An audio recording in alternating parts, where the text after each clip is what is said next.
ہمارے ساتھ ایک مرتبہ بچپن میں واقعہ پیش آیا کہ ہم ایک تفریح کے لیے جا رہے تھے. یہ ہمارے ہاں یہاں جو کراچی کے قریب ایک جھیل ہے، ہالجی جھیل کہلاتی ہے، تو وہاں جا رہے تھے. اس زمانے میں ٹرین سے جانا ہوتا تھا، تو ٹرین سے وہ ایک اسٹیشن آتا ہے جمپیر کا، تو وہاں اتر گئے. وہاں سے دیکھا بھائی یہ نہر کی طرف کون سی سڑک جا رہی ہے، تو وہ ایک سڑک جا رہی تھی. بتانے لوگوں نے بتایا یہ جاتی ہے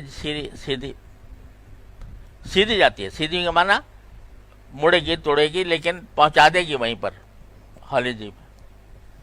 جب ہم کچھ دور چلے اس سڑک کے اوپر تو دیکھا سڑک تو جا رہی ہے دائیں طرف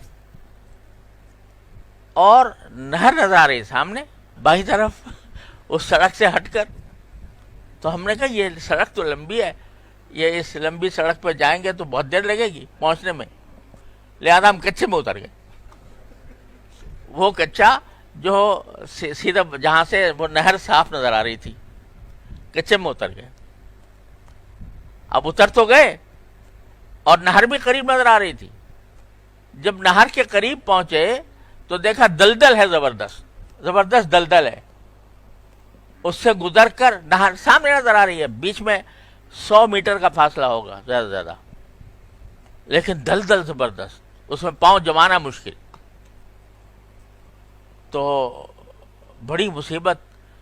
اب وہ سڑک بھی ہٹ کے کہیں دور چلی گئی، اس کے طرف واپس جانا بھی مشکل بمشکل تمام. کوئی بیچارہ گاؤں کا آدمی تھا، وہ کہیں اپنے بھینسے ویسے چلا رہا تھا، تو اس سے ہم نے پوچھا بھئی اب کیا طریقہ ہے ہمارا، جاتے ہیں. کہنے لگے اس دلدل کے اندر صرف ایک چھوٹا سا راستہ ہے کہ جس سے آپ پہنچ سکتے ہیں نہر تک، اور میرے پیچھے آ جاؤ.